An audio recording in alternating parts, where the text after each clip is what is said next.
Test number 13। Test ये बहुत ज़्यादा हार्ड तो है नहीं, ऐसा भी नहीं है कुछ इसमें नया है। 10% सवाल नए हैं, केवल 10%। बार बार जो चीज़ बताई जाती है ना, उनको एक तो वही फॉलो करिए, तो समय के पाबंद रहिए। ठीक है, कोशिश करिए। 5 मिनट आपको एक्स्ट्रा दी हुई हैं, कोशिश हम भी करेंगे कि 5 मिनट का आपको टाइम दे दिया जाए। आप इसी तरीके से आप घर से निकलिए, टाइम से आ पाएँ। आपने एक रूटीन बना लिया कि 5 मिनट 10 मिनट मुझे लेट जाना, तो लेट ही जाना है। आपकी वजह से फिर आगे का समय प्रभावित हो जाता है। ठीक है, मुझे भी गाड़ी तेज चलानी पड़ती है, तो आप मेरा भी ध्यान रखिए उस चीज़ के लिए। तो आपको जो टाइम बताया गया आप उसी टाइम पर आइए, आपका टाइम निश्चित है। दूसरा, ये फ़ोन के लिए बोला था मैंने, फ़ोन लेकर के आ रहे हैं, ठीक है। पहली बात तो स्विच ऑफ करिए। जब आप 2 घंटे क्लास में रहेंगे तो फ़ोन को सुनेगा कौन? घर पे भी सबको बता करके ही आते होंगे कि भाई 2 घंटे की क्लास होगी, 2.5 घंटे की क्लास होगी। तो फिर फ़ोन को यहाँ तक ला भी रहे हैं तो स्विच ऑफ करके आप रखिए बाहर। आपका एक कॉल वो सबको डिस्टर्ब कर देता है। बार बार रिपीट करना सही नहीं होता किसी चीज़ का। आप उनको समझ लीजिए ना एक ही बार में। ठीक है भाई, ये इन सब का पालन करिए। मुझे कुछ काम ऐसे देखने पड़ते हैं जैसे छोटे बच्चे हों, उस तरीके से नहीं करिए। आप एक जिम्मेदारी के पद पर जाने वाले हैं और उसको अपनी जिम्मेदारी को समझिए।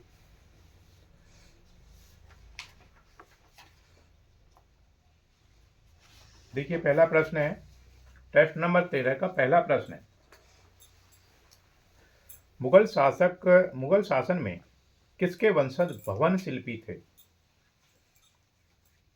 अब्दुल रहमान चगताई। अब्दुल रहमान चगताई ये चित्रकार भी थे जिन्होंने चित्र बनाए थे। इनके जो वंशज थे, जो चित्र हैं बोर्ड पर, ये अब्दुल रहमान के ही चित्र हैं सारे। इनके जो वंशज थे वो क्या थे? भवन बनाने का कार्य करते थे। किस काल में? मुगल शासन काल में। अब भवन, तो इनके जो भवन निर्माण करते थे, इनके जो ये बच्चे थे, ये भी उस कला में माहिर थे, लेकिन भवन निर्माण तो हुआ नहीं ज़्यादा, तो फिर ये किस में आ गए? चित्रकला में आ गए। बुझी लौ नामक चित्र किस कलाकार का है? ये भी अब्दुल रहमान चगताई का ही है। लिखिएगा इसमें। इनके अन्य चित्र भी हैं, जो इम्पोर्टेंट है वो लिख लीजिए, यहीं आसपास लिख लीजिए जहाँ पर भी जगह है। अगर जगह नहीं होती है तो पीछे बताया हुआ नंबर डालिए प्रश्न का, पीछे से खाली है वहाँ पे आप लिख दीजिए उसको। 3 शहजादे।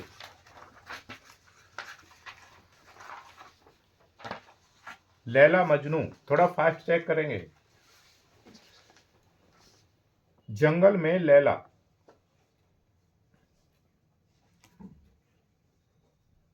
अनारकली। शहजादा सलीम।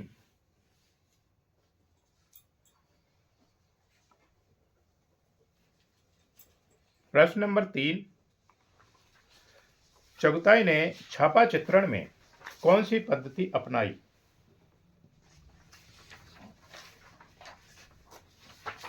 एचिंग पद्धति अपनाई। एचिंग, जिसके बारे में मैं बहुत अच्छे से समझा चुका हूँ टेस्ट में। उसके ऊपर वीडियो भी मैंने, छोटी वीडियो भी बनाई हुई है जो मैंने डाली हुई है। किसी की समझ में नहीं आता फिर से उस वीडियो को देख लीजिए।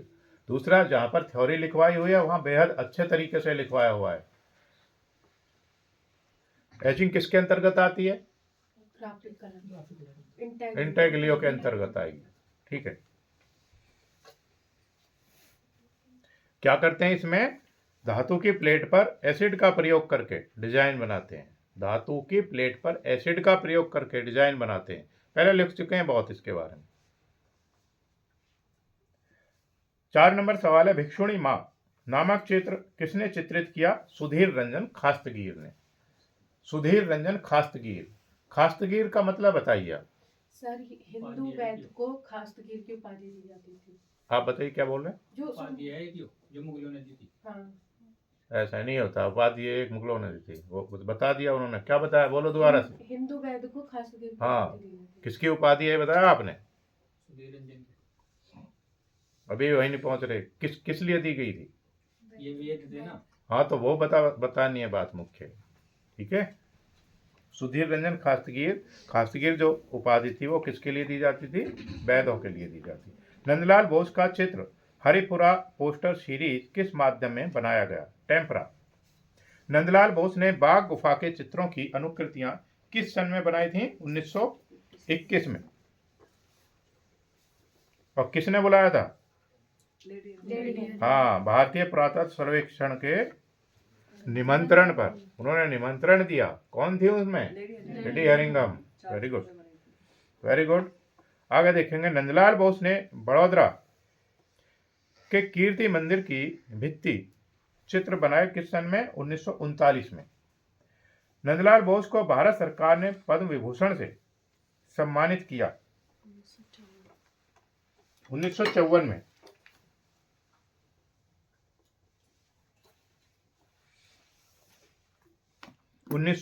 में। क्या है पद्म भूषण? सॉरी, विभूषण क्या है ये? भारत का सर्वोच्च नागरिक पुरस्कार है। सर्वोच्च नहीं है, दूसरे नंबर का, दूसरे नंबर का सर्वोच्च नागरिक पुरस्कार है। पहले नंबर पे कौन सा है? भारत रत्न।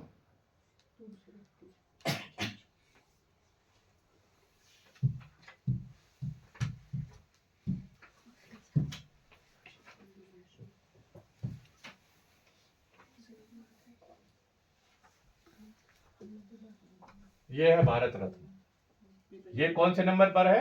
पहले नंबर पर है। इससे संबंधित एक सवाल आता है, भारत रत्न से संबंधित किसको मिला है लेटेस्ट में, तो वो देख लीजिएगा, लिखिएगा।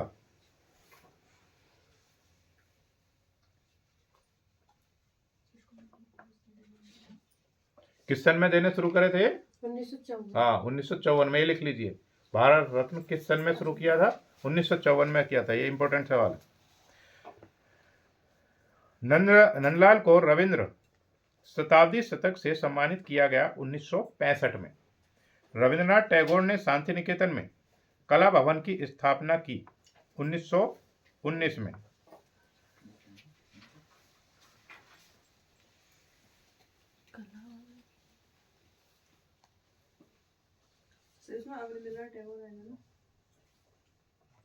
हाँ जी, लिख लीजिए, लिखवा देते हैं, कोई बात नहीं।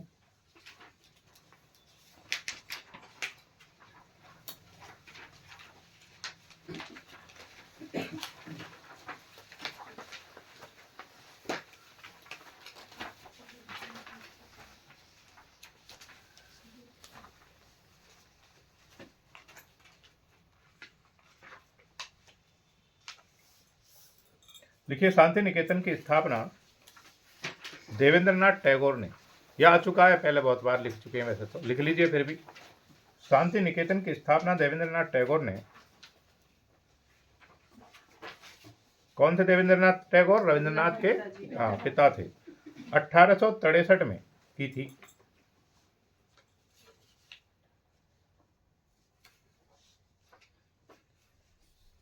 इसके बाद रविंद्रनाथ टैगोर ने 1901 में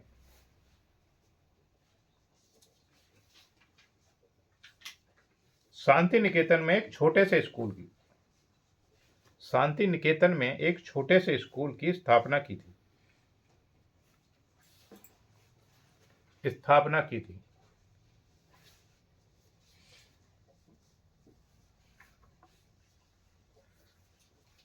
अगली लाइन से लिखेंगे, 11 नंबर सवाल देखेंगे। रविंद्रनाथ टैगोर को नाइटहुड की उपाधि मिली किस सन में? 1919 में। हाँ सॉरी, 1915 में। गुड, 1915 में। 1919 में क्या करा था इन्होंने? इस उपाधि को वापस कर दिया था। क्यों? जलियांवाला बाग हत्याकांड हो गया था उस समय, तो उनसे अंग्रेजों से क्षुब्ध होकर, अंग्रेजों ने ही तो दी थी, तो अंग्रेजों से क्या है, इनको ये क्षुब्ध हो गए, उनसे गुस्सा हो गए, और गुस्से में क्या कर दिया 1919 में? हाँ, उसको त्याग कर दिया। ये पदवी भी दी, और पदवी के बाद भी इस तरीके से काम कर रहे हैं आप लोग। ये किसने दी थी? ब्रिटिश अंग्रेजों ने दी थी। ये सेवाओं के लिए दी जाती थी। जो साहित्य में, लेखन में, इन सब में कोई विशिष्ट कार्य करते थे तो उस कार्य के लिए कौन सी उपाधि दी जाती थी? और जिसको नाइटहुड की उपाधि मिल जाती थी फिर उसके नाम के आगे क्या लगता था? सर। फिर सर बोलते थे उनको, सर या डेम। सर या डेम की उपाधि दी जाती। जैसे आपने सुना होगा, इनके एक तो इनको मिली थी रविंद्रनाथ टैगोर को, एक किसको मिली थी? लिख लीजिए, इस यहीं पे लिख लीजिए इनके साथ ही।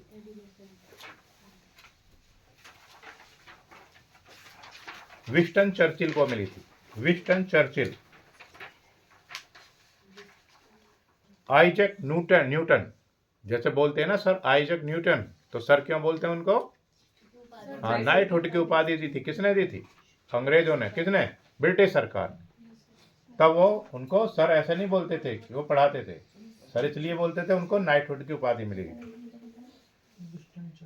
अगला शेक्सपियर।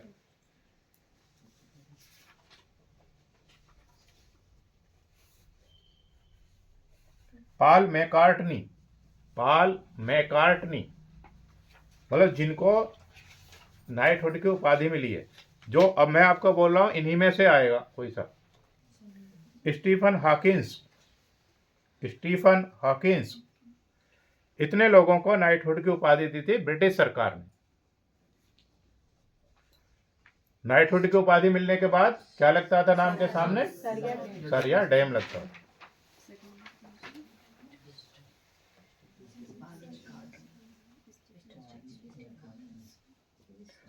बारह नंबर सवाल है, गगनेंद्र का देहावसान 1938 ईस्वी में किस कारण से हुआ? पक्षाघात। कल भी आया था सवाल। रविशंकर रावल ने किस पत्रिका का प्रकाशन किया? कुमार। कुमार। कैसी किताब है ये? कला और संस्कृति से संबंधित किताब है। लिख सकते हैं, कला व संस्कृति से संबंधित किताब है। और 1924 से 1977 तक इसका प्रकाशन हुआ। 1924 से 1977 तक कुमार पत्रिका का प्रकाशन हुआ। 14 नंबर सवाल है, विजयवर्गीय का राधा का श्रृंगार नामक चित्र कहां पर संग्रहित है?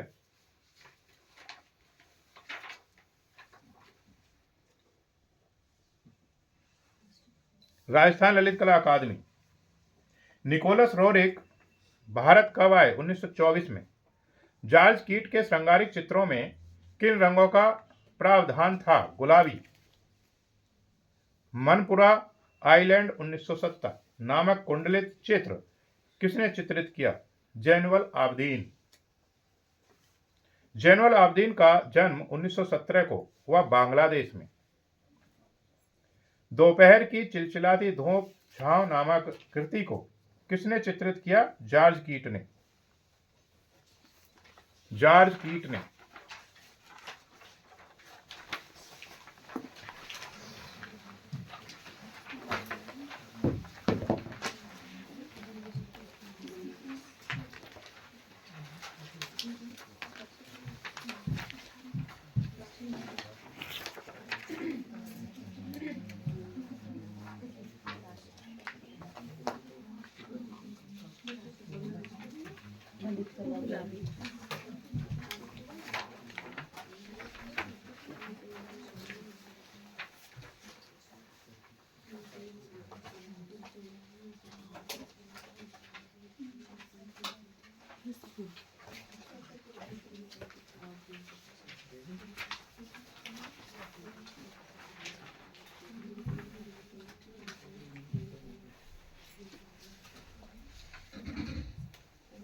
ये जॉर्ज कीट के चित्र हैं सारे,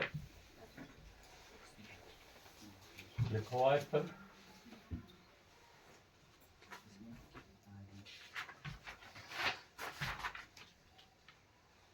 लिखिए, मास्टर ऑफ द माउंटेन्स के नाम से विख्यात है। 100% आने वाला सवाल है। हाँ, निकोलस रोरिक। इंपॉर्टेंट सवाल है, आएगा पेपर में। बेंद्रे को शांति निकेतन दीक्षांत समारोह में कौन सा पुरस्कार प्रदान किया गया? गगनेंद्र अवनेंद्र पुरस्कार। कमल कृष्ण ने कश्मीर युद्ध के समय युद्धरत भारतीय सेना के कितने चित्र अंकित किए, जिन्हें 1948 में रक्षा मंत्रालय ने क्रिय कर लिया था 60 चित्र। के हैबर को कितने बार ललित कला अकादमी नई दिल्ली ने पुरस्कृत किया? 3 बार।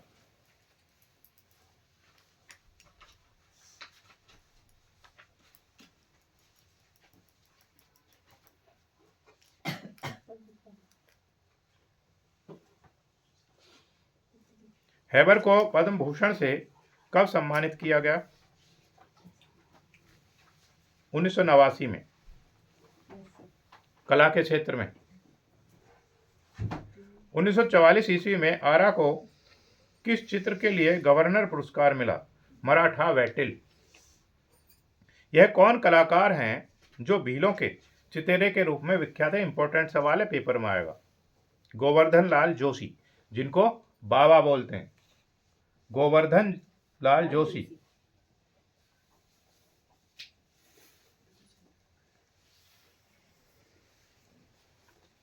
देवायनी कृष्ण को त्रिनाले भारत में पुरस्कार प्राप्त हुआ 1968 में। 1968 में। इन्हीं को 2023 में तानसेन सम्मान भी मिला है। इन्हीं को 2023 में तानसेन सम्मान भी मिला है। 1941 में मुंबई के दूसरे नंबर के होर्डिंग पेंटर के रूप में प्रसिद्ध हुए। कौन? एम.एफ. हुसैन। कौन? हाँ, भिंडे था, मिस्टर भिंडे। पहले नंबर पर कौन थे? मिस्टर भिंडे। दूसरे पे कौन थे? हाँ, एम.एफ. हुसैन थे। हुसैन ने अपने चित्रों की प्रथम एकल प्रदर्शनी की थी 1950 में। 1971 में हुसैन के चित्र पिकासो के चित्रों के साथ प्रदर्शित हुए ब्राजील में। Through the eyes of A painter नामक हुसैन की लघु फिल्म को बर्लिन महोत्सव में गोल्डन बियर पुरस्कार मिला 1967 में। 67 में 68 में, ठीक है, 1967 में। मदर टेरेसा प्रेम व आशा का प्रतीक है। यह किसकी कृति है? एम.एफ. हुसैन की। एम.एफ. हुसैन बेहद इंपॉर्टेंट है भाई, सवाल आता ही आता है।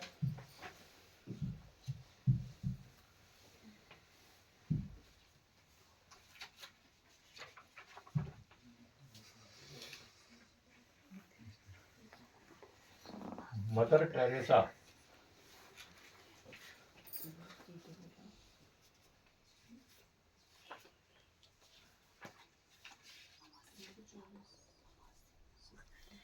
मदर टेरेसा सीरीज है पूरी।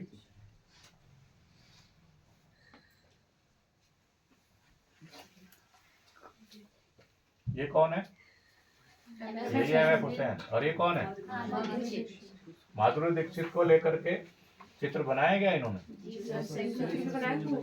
कितनी श्रृंखला बनाई है पूरी। और किसको? और उर्मिला। और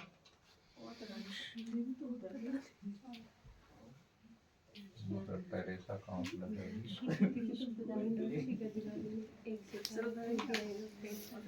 ना है तो वो भी, लेकिन एक सही चित्र है, उसी सीरीज का चित्र है।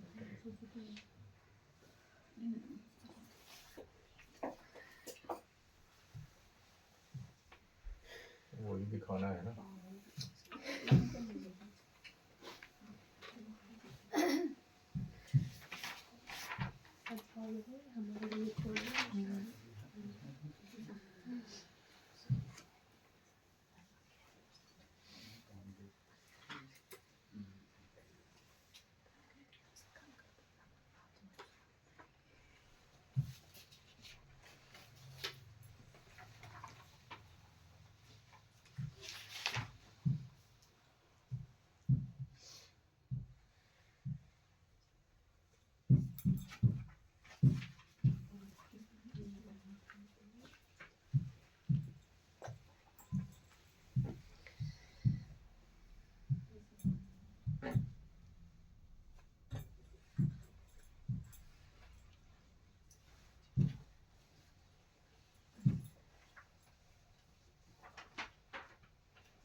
ये वाला उसी सीरीज का चित्र है, मदर टेरेसा चित्र है। इसकी क्या खासियत है? मदर टेरेसा चित्र में मदर टेरेसा ने क्या हाथ को इस तरीके से करा हुआ है। क्या मतलब है उसका? जो सारे संसार को क्या है, वो नर्स है। नर्स का मतलब क्या है? जो देखभाल करती हैं। उनका जो हृदय कैसा है, कोमल है। वो सबकी हेल्प के लिए तैयार रहती हैं, हमेशा निस्वार्थ हेल्प करती हैं, निस्वार्थ सहायता करती हैं। उसी में इनको एम एफ हुसैन ने बताया था कि ताकि संसार को अपने आगोश में ले लेना चाहती हैं, वो सभी की हेल्प करना चाहती हैं। तो इनको साड़ी जो पहनाई है वाइट कलर की है और उसके ऊपर किनारी कैसी है, नीले कलर की है। नीला कलर किस लिए लगाया है एम एफ हुसैन ने? क्योंकि अनंतता का प्रतीक है। अगर ये इतनी महंगी वैसे ही नहीं बिकती है पेंटिंग, इनका बेहद बहुत ही बड़ा बड़ा अर्थ होता है तब जा करके बिकती है। अब नीला कलर किस लिए लगाया है? अनंतता का प्रतीक है। जिस प्रकार से आसमान अनंत है और वह निस्वार्थ सबके लिए एक जैसा ही होता है, वैसे ही ये मदर टेरेसा भी रहना चाहती हैं और अनंतता के लिए ही उसमें नीले रंग का प्रयोग किया है। किसका चित्र है ये? एम एफ हुसैन का। मदर टेरेसा प्रेम व आशा का प्रतीक है। ये किसकी कृति है? एम एफ हुसैन की है। हुसैन किस कृति को अपनी सर्वश्रेष्ठ कृति मानते हैं? जमीन। प्रोग्रेसिव आर्टिस्ट ग्रुप पैग में हुसैन को सम्मिलित किया गया 1948 में।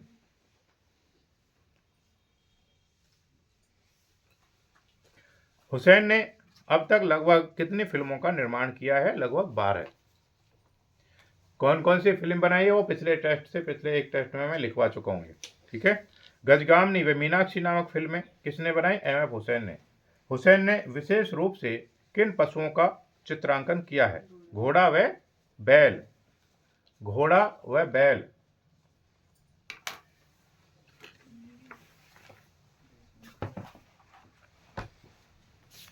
घोड़ा के चित्र तो आपने बहुत सारे देखे हैं इनके। बैल को लेकर के इन्होंने एक कविता लिखी थी, मैंने पहले भी आपको बताया था। लिखा है पंढरपुर की एक औरत। चित्र भी बनाया है, सीरीज भी है उस पर। पंढरपुर की एक औरत, सर पर गठरी, गोद में बच्चा। चित्र बना रखा है। पांव में घुंघरू, चल रही बनारस घाट। एक सिरे से दूसरे सिरे तक, ना कहीं आना ना कहीं जाना। पंढरपुर की एक औरत, सर पर गठरी, गोद में बच्चा, पांव में घुंघरू, ना कोई आगे ना कोई पीछे।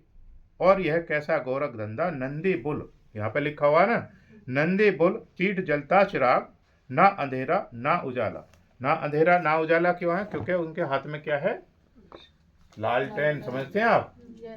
समझते हैं? उसमें मिट्टी के तेल से जलता है, वो उनके हाथ में है। उससे ना तो बहुत ज्यादा उजाला है ना बेहद अंधेरा है। नंदी बुल यानी कि वहां पर किसका प्रयोग किया हुआ है? बैल का। तो वहीं से आई जो लिखा हुआ घोड़े के साथ बैल का भी उन्होंने अपने चित्रों में प्रयोग किया है। कल्पना। अच्छा, घोड़े का बैल का एक और भी है। बैल बनाने का एक और भी उसका कारण है भाई। जो बैल है वो क्या है? शक्ति का प्रतीक है। और एक इन्होंने चित्र बनाया था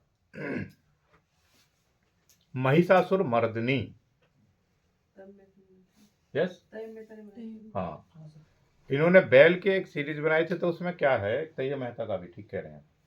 वो बैल को वहां पर कैसा दिखाया है? बलिष्ठ दिखाया है। वो केवल बलिष्ठ दिखाने का इनका उद्देश्य उसका यही था कि ये जो है उसका शक्ति का प्रतीक है। तो वहीं से है ये बैल, इसीलिए लिखवा रखा है। लिखिए अब आगे।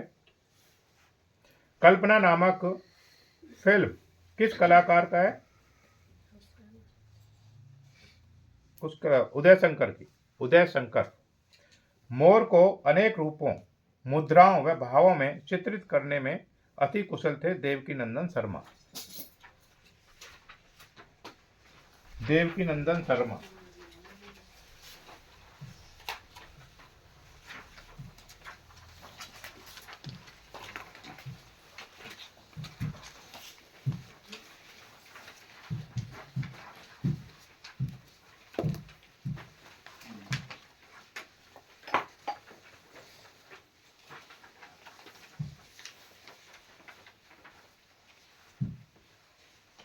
देवकीनंदन शर्मा किसके लिए प्रसिद्ध है? मयूर चित्रण के लिए। क्योंकि मोर की इन्होंने क्या है? सीरीज बनाई है। इतनी मुद्राओं में मोर बनाए हैं कि इसी के लिए प्रसिद्ध हो गए हैं। इतनी मुद्राओं में बनाए हुए हैं, ये देखिए यहाँ पर है।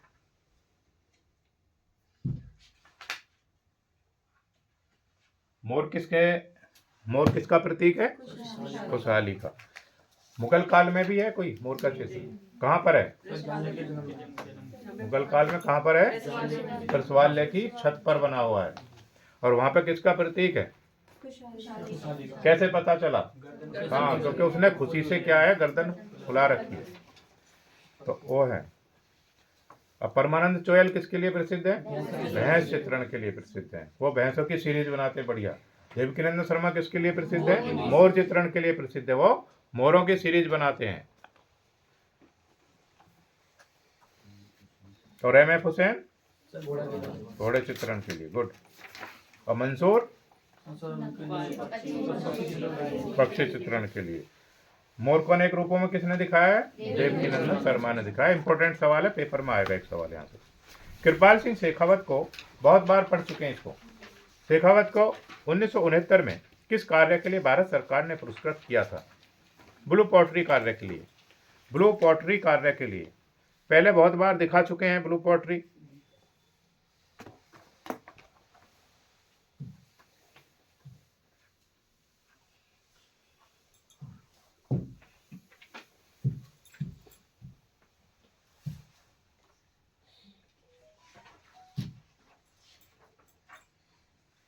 पहले बहुत बार दिखा चुके हैं ब्लू पॉटरी है। ब्लू पॉटरी से संबंधित चित्रकार कौन है? और एक बार बताइए कौन? गुरु को शशिराम सर, उनके गुरु कौन? नहीं, ऐसे नहीं, जबरदस्ती कोई कहीं भी सेट हो जाएगा। ब्लू पॉटरी में जो कौन सी मिट्टी का प्रयोग किया जाता है? मुल्तानी मिट्टी का। कहाँ की प्रसिद्ध है? जयपुर की।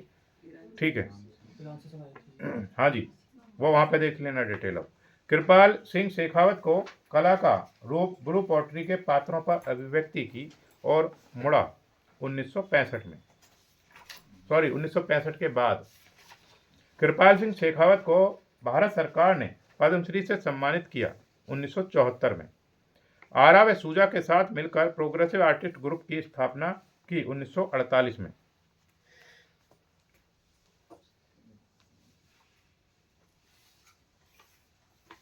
मनीदा उपनाम से विख्यात हुए के.जी. सुब्रमण्यम। इंपॉर्टेंट सवाल है। 43 भी इंपॉर्टेंट है और 44 भी इंपॉर्टेंट है। सुब्रमण्यम ने किससे प्रभावित होकर घनवादी शैली में कार्य किया? पिकासो से। सुब्रमण्यम के बहुरूपी नामक चित्र किससे प्रभावित है? अति यथार्थवाद से प्रभावित है। अति यथार्थवाद मैंने लिख करके भेज रखा आपके, जिसने देख लिया होगा, ग्रुप पर मैंने सेंड कर दिया था। वह कौन सा कलाकार है जो भैंसों के कलाकार के से संबोधन में से प्रसिद्ध है? परमानंद चोयल। विश्व के 33 प्रमुख प्रिंट मेकर्स छापा चित्रकारों में किसकी गणना की जाती है? कृष्ण रेड्डी की। यह 47 नंबर का इंपॉर्टेंट सवाल है। क्लाउन फार्मिंग नामक छापा चित्र किसने बनाया? कृष्ण रेड्डी ने। मेहता को ललित कला अकादमी का राष्ट्रीय पुरस्कार प्राप्त हुआ 1965 में। भारत में आयोजित त्रिनाले प्रदर्शनी में मेहता को पुरस्कार मिला 1968 में। फिल्म कुणाल पर 1969-70 में फिल्म फेयर पुरस्कार किस कलाकार को प्रदान किया गया? तैयब मेहता। तैयब मेहता से संबंधित एक सवाल आ जाता है। वह कौन सा कलाकार है जिसने 10 वर्ष की आयु में स्वर्ण शक्ति खो दी थी? बहुत बार पढ़ चुके हैं आप। कौन है? सतीश गुजराल। म्यूरल क्षेत्र में किस कलाकार को विशिष्ट ख्याति मिली? सतीश गुजराल को ही मिली। सतीश गुजराल को 1984 में किस सरकार ने ऑर्डर ऑफ क्राउन से सुशोभित किया था? बेल्जियम सरकार ने। इंपॉर्टेंट सवाल है। 53, 54, 55 इंपॉर्टेंट है। गुजराल को 3 राष्ट्रीय पुरस्कार राष्ट्रीय ललित कला अकादमी द्वारा प्रदान किए गए, जिनका समय है 1954, 1956, 1957, 1975।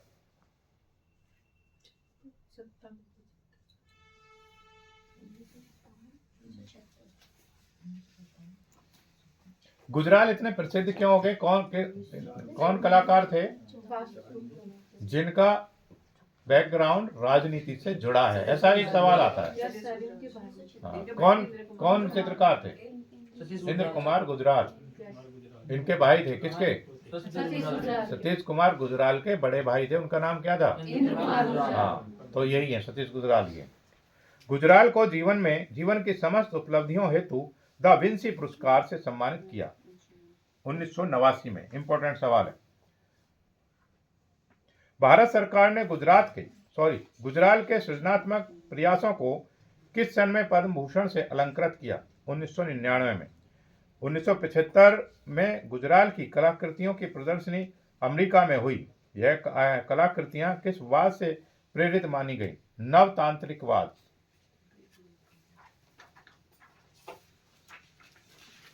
क्या होता है नवतांत्रिकवाद में? इनमें क्या है? देवी देवताओं की मूर्तियां बनती हैं। कैसी? काल्पनिक। यंत्रों, मंत्रों के व अन्य प्रतीकों का प्रयोग किया जाता है। मंत्रों का यानी कि कहीं कहीं पर मंत्र भी लिखे होते हैं। ओम ही क्ली ग्ली, इस तरीके के शब्द जिस चित्र पर लिखे होंगे वो किसके अंतर्गत आएगा? नवतांत्रिक या तांत्रिक। जैसे मैंने आपको प्रागैतिहासिक काल पढ़ाया था, तब उसमें मैंने बताया तो उसमें कुछ गुफाएं ऐसी भी मिली हैं जिनमें ज्यामितिक चिन्ह भी मिले हैं। उन गुफाओं के देखने से ऐसा लगता है कि प्रागैतिहासिक काल का मानव तंत्र मंत्र में विश्वास रखता था। अब तंत्र मंत्र करने की जरूरत क्या पड़ती थी उसको? तंत्र मंत्र की जरूरत करती थी जो हिंसक जानवर थे, जो ज्यादा ताकतवर जानवर थे, उनको क्या है, वो उनका चित्र बनाते थे। पहले दिन क्या होता था, उसको देख करके आते थे, फिर आकर के उसका चित्र बनाते। चित्र किस पे बनाते थे? कौन से कागज पर? हाँ, शिलाओं पर बनाते थे। उनका कोई कागज नहीं था, कोई ऐसा तल नहीं था, कोई सीमांकन नहीं था, केवल वो शिलाएं थी, तो शिलाओं पर ही वो चित्रकारी करते थे। चित्रकारी, उसके चित्र बनाया, चित्र बनाने के बाद फिर वो कहाँ, उसमें क्या है, एक विधि थी। कौन सी? हाका विधि। हाका विधि से उसके चारों तरफ फैल जाते थे।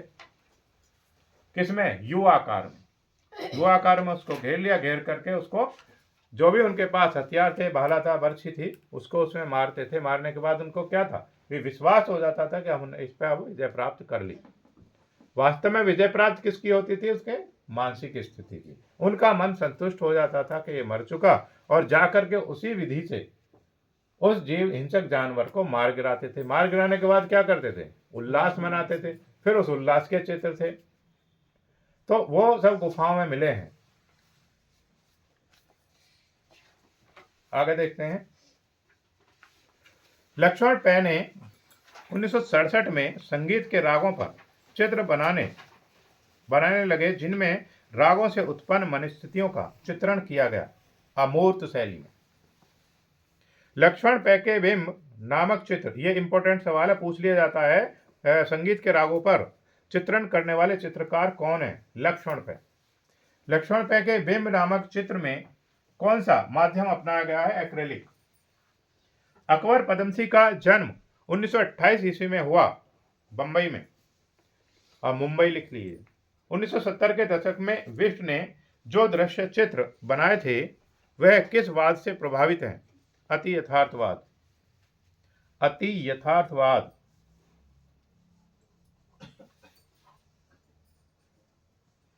वह कौन सा कलाकार है जो कश्मीरी व उर्दू भाषा के कवि व नाटककार भी थे? गुलाम रसूल संतोष। बेसुख रूह कविता संग्रह व समंदर प्यासा है उर्दू उपन्यास प्रसिद्ध कृतियां किस कलाकार की हैं? गुलाम रसूल संतोष। GR संतोष लिख लीजिए। किस कलाकार की पहचान कागज पर रेखांकन और धातु चादरों तथा काष्ठ पर रिलीफ के काम के कारण बनी? जयराम पटेल। इंपॉर्टेंट सवाल है, जयराम पटेल का एक सवाल आएगा।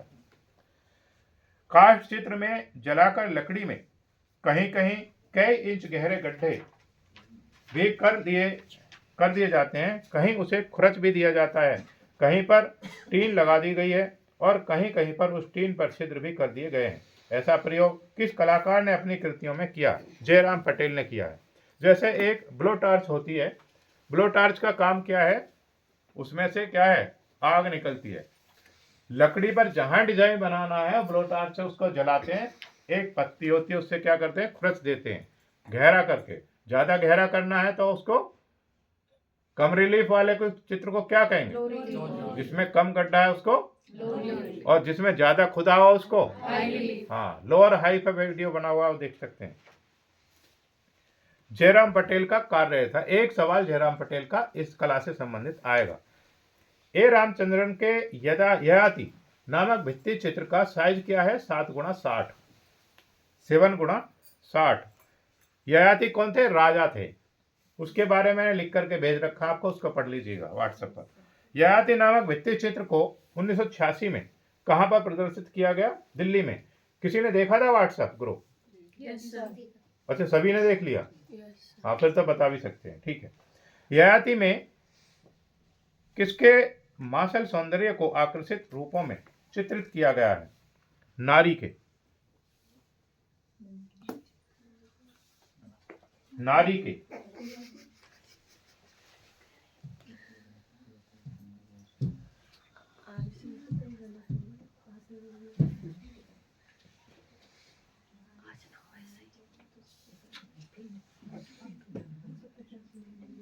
ये देखिए किसका चित्रण है? ययाति, नारी के सौंदर्य का।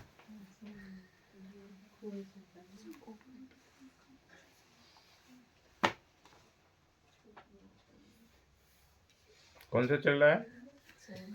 71। ए रामचंद्रन मूर्ति कला के क्षेत्र में किससे प्रभावित रहे? रामकिंकर बैज से। रामकिंकर बैज क्यों प्रसिद्ध है? मूर्ति कला, मूर्ति कला के लिए प्रसिद्ध। कोई प्रसिद्ध मूर्ति शिल्प? संथाल परिवार। वह कौन सा कलाकार है जिसने राजस्थान की कला में छापा चित्रकार के रूप में विशिष्ट स्थान बनाया? सुरेश शर्मा। महेंद्र कुमार शर्मा, सुमहेंद्र, किस रूप में प्रसिद्ध है? चित्रकार और मूर्तिकार। सैल चोयल ने, परमानंद चोयल की बात है, ने, यस, यस सर, ने किन दो विद्याओं में प्रसिद्धि हासिल की? चित्र व छापा चित्र। डीपी राय चौधरी की प्रसिद्ध मूर्ति श्रम की विजय नई दिल्ली के किस स्थान पर शोभा बढ़ा रही है? राष्ट्रीय आधुनिक कला वीथिका नई दिल्ली के प्रांगण में है ये। और दूसरी कहां पर है? मरीना, हाँ। चेन्नई। गुड। परसी brown, Jagdish Chandra Bose, Annie Besant, Mahatma Gandhi, Motilal Nehru के आवाक्ष शिल्प किस कलाकार की कृतियां हैं? डीपी राय चौधरी की। आवाक्ष कितने चित्र मूर्तियां होती हैं? यहाँ तक, ठीक है। आवाक्ष वक्ष तक बनी हुई कृतियां, वो आवाक्ष कहते हैं। डीपी राय चौधरी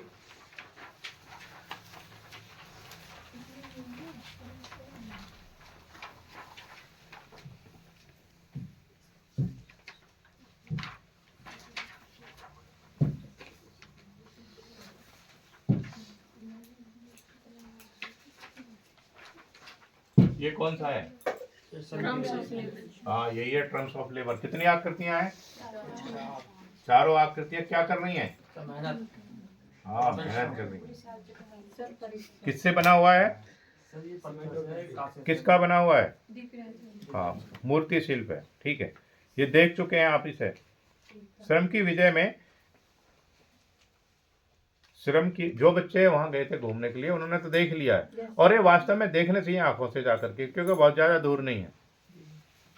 श्रम की विजय में किस धातु का प्रयोग किया गया है? कांस्य का। इंपॉर्टेंट सवाल है, 77वीं 78वीं। 1970 में बैज को भारत सरकार ने किस सम्मान से विभूषित किया था? पद्म भूषण। जीनियस ऑफ रामकिंकर नामक प्रदर्शनी का आयोजन किसके द्वारा किया गया था? Birla academy of art and culture. Birla academy of art and culture, Kolkata.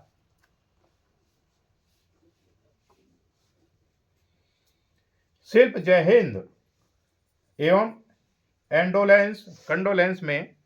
Condolence में क्या प्रयोग हुआ है? कांस्य प्रयोग हुआ है।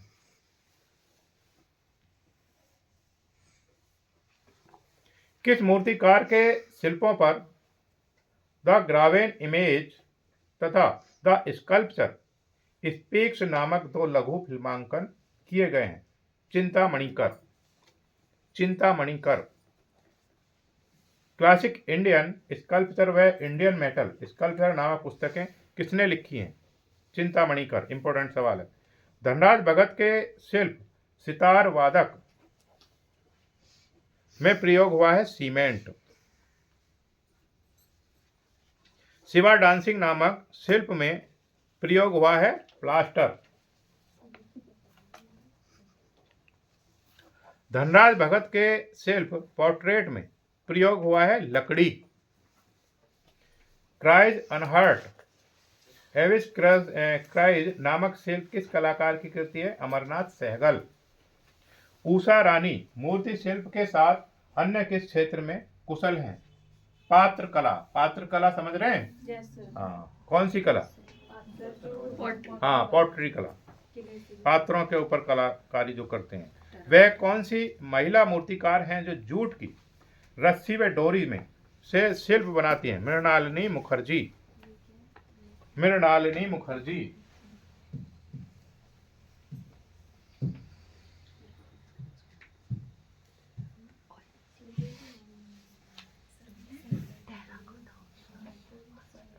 ये है रस्सी से और ऊन से, धागे से ये चित्रकारी करती हैं। कौन करते हैं? मृणालिनी मुखर्जी। इंपॉर्टेंट है, Yes, sir. इंपॉर्टेंट है मृणालिनी मुखर्जी। किस कृति से प्रभाववाद का जन्म माना जाता है? Impression the sunrise. Impression the sunrise. Impression the sunrise नामक कृति किस कलाकार की है? Cloud moon. हाँ, क्लाउड मोने।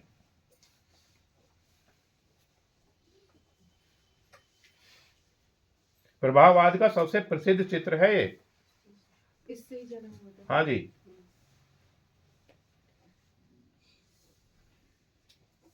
उन्नीस सौ बहत्तर में बना था ये। 1972 में।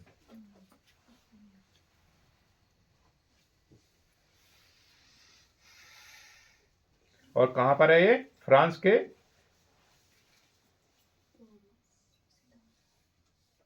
ले हावरे बंदरगाह पर लगा है। ले हावरे बंदरगाह। बंदरगाह किसे कहते हैं? हाँ, समुद्र की आवागमन होता है, जहाँ आयात निर्यात होता है, जहाँ से। फ्रांस के ले हावरे बंदरगाह। ले हावरे बंदरगाह पर है। कला आंदोलन प्रभाववाद का जन्म स्थान है फ्रांस। इंपॉर्टेंट सवाल है। काले, सफेद और कत्थई भूरे रंग को किन कलाकारों ने त्याग दिया था? प्रभाववादी कलाकारों ने। इंपॉर्टेंट सवाल है। भारत के प्रथम प्रभाववादी कलाकार का नाम बताइए। एन.एस. बेंद्रे। मूर्ति कला में देव प्रसाद राय चौधरी ने किस यूरोपीय मूर्तिकार से प्रभावित होकर यूरोपीय विचारों का संश्लेषण किया? रोमता। हाँ, रौंदा भी बोल सकते हैं, रोडिन भी बोल सकते हैं, अगस्त रेडिन भी बोल सकते हैं। मूर्तिकार थे, चुकी है मूर्तिकार थे। इंपॉर्टेंट सवाल है। 95 नंबर।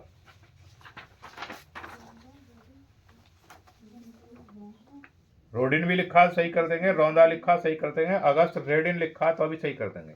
मूर्तिकार थे, चूंकि है। अभिव्यंजनावादी प्रवृत्ति सर्वप्रथम किस पाश्चात्य कलाकार की कला में दिखाई देती है? एडवर्ड मुंक।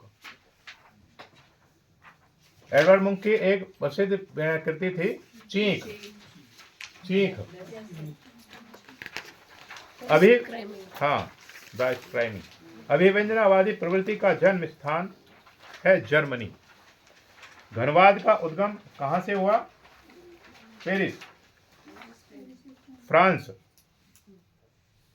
20वीं शताब्दी। और पिकासो व ब्राक ने इसको विकसित किया था। पिकासो व ब्राक ने विकसित किया था। लिख लीजिए। घनवाद आंदोलन कब समाप्त हुआ?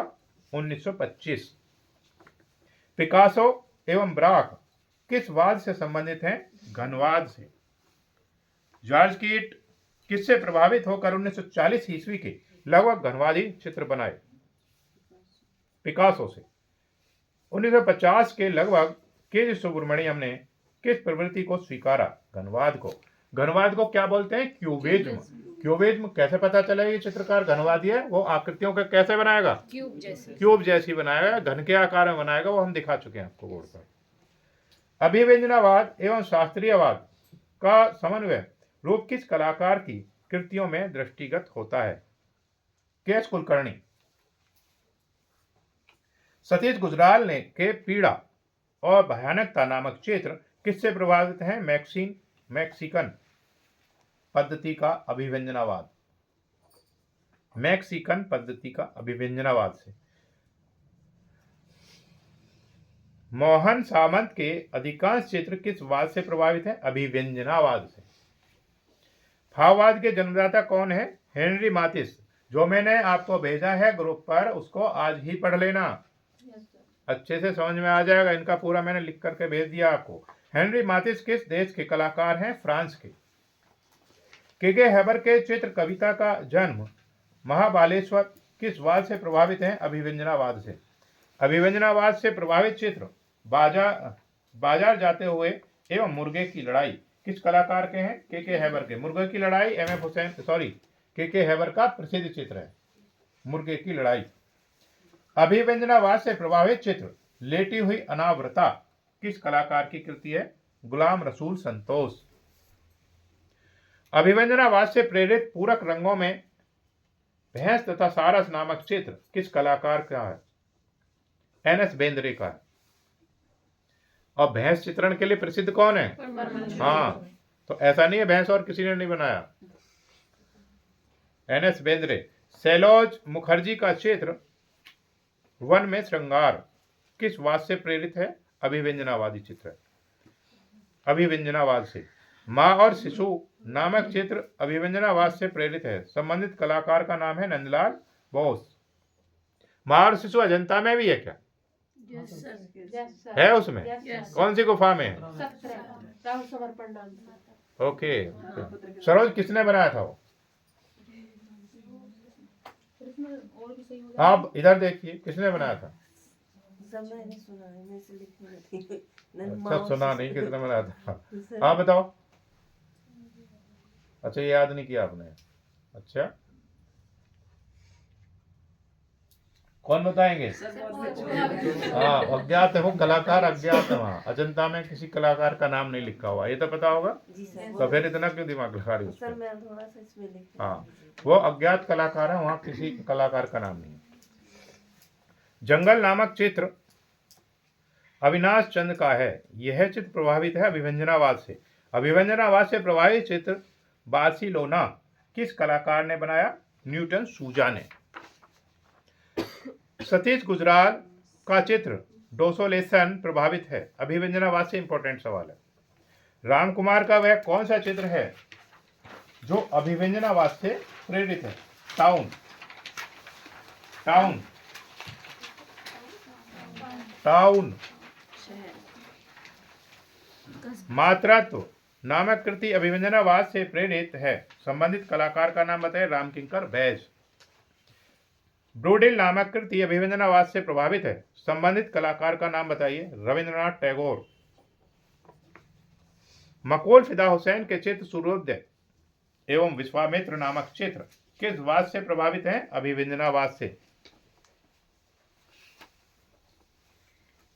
मकोल फिदा हुसैन ने कौन से ग्रंथ चित्र श्रृंखलाओं को अभिव्यंजनावाद से चित्रित किया है?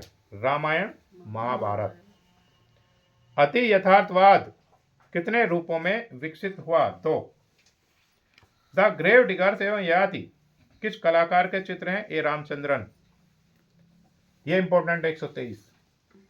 दौड़ते हुए अश्वों के साथ जमीन पर लुढ़कता हुआ सूर्य नामक चित्र हुसैन ने बनाया है। संबंधित चित्र की प्रवृत्ति बताइए। अति यथार्थवाद। इंपॉर्टेंट सवाल है। अति यथार्थवाद से प्रेरित चित्र नारी की जंघा पर बैठा गिद्ध नामक चित्र किस कलाकार की कृति है? बेहद इंपॉर्टेंट है, एम.एफ. हुसैन की कृति है।